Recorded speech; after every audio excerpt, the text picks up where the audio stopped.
Bismillahirrahmanirrahim. Assalamualaikum warahmatullahi wabarakatuh. Saudaraku yang dirahmati Allah, pernahkah kita merenungkan rahasia kecil namun istimewa dalam ibadah kita? Sesuatu yang tak terlihat namun mampu menyentuh jiwa. Ya, itu adalah keharuman. Bayangkan ketika kita hendak bertemu orang yang kita hormati. Pasti kita ingin tampil dengan penampilan terbaik, bukan? Lalu bagaimana dengan pertemuan kita yang paling agung saat menghadap Allah dalam sholat? Allah Ta'ala berfirman dalam Al-Quran, "Wahai anak Adam, pakailah pakaianmu yang indah di setiap memasuki masjid."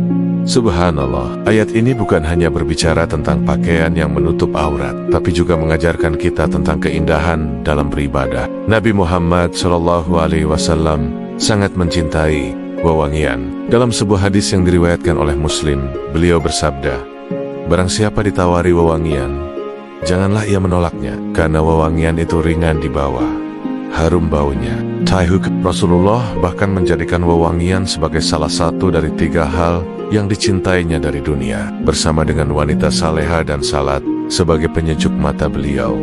Subhanallah, para ulama seperti Imam Nawawi mengatakan bahwa menggunakan wewangian sebelum sholat adalah sunnah muakkadah, terutama bagi laki-laki yang hendak sholat berjamaah. Imam Al-Ghazali dalam kitabnya yang agung, Ihya Ulumuddin, menekankan bahwa wewangian bukan sekadar perhiasan, tapi juga sarana untuk menghadirkan kekhusyukan dalam salat. Dalam pandangan para sufi, wewangian memiliki makna yang lebih dalam. Mereka melihatnya sebagai simbol kesucian batin. Ketika tubuh kita harum, semoga hati kita juga demikian. Syekh Ibnu Athaillah Al-Iskandari bahkan mengatakan bahwa hati yang berzikir kepada Allah akan mengeluarkan keharuman di langit, seperti tubuh yang memakai misk mengeluarkan keharuman di bumi. Lebih dari itu, wewangian juga bisa menjadi benteng spiritual. Syaitan tidak menyukai keharuman, mereka lebih condong pada hal-hal yang buruk dan kotor. Dengan menggunakan wewangian dalam salat, kita seakan membangun benteng spiritual yang melindungi ibadah kita. Saudaraku yang dimuliakan Allah, mari kita hidupkan sunnah ini. Mari kita hadirkan keindahan dalam ibadah kita, bukan hanya melalui gerakan dan bacaan, tapi juga melalui keharuman yang menenangkan jiwa. Semoga Allah memberkahi kita semua dan menjadikan ibadah kita sebagai aroma yang harum di sisinya. Jangan lupa tekan tombol like, share video ini kepada orang-orang yang Anda sayangi, dan subscribe untuk terus mendapatkan konten-konten bermanfaat lainnya.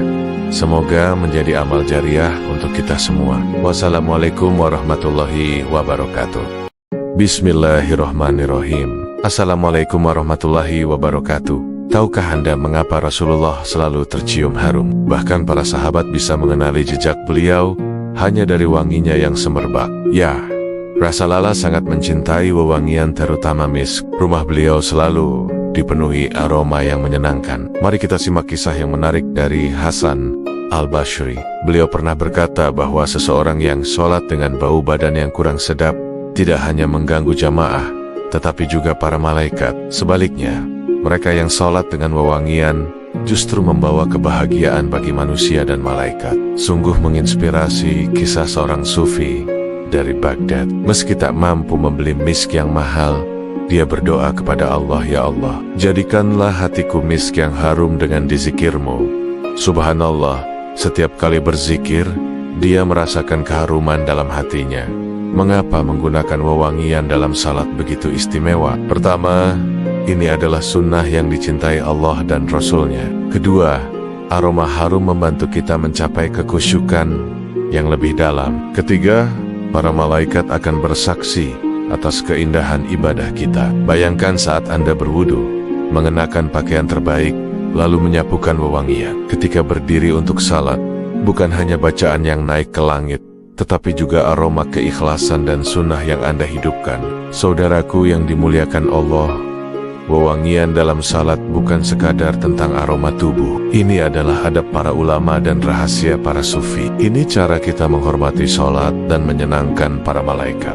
Mari kita hidupkan sunnah ini bersama. Bawalah wewangian ke masjid, kenakan misk atau wewangian lainnya. Biarkan sholat kita menjadi taman keharuman yang dicintai Allah. Allahumma harumkanlah hati kami dengan dizikirmu, amal kami dengan keikhlasan, dan ruh kami dengan cahaya sunnah nabimu.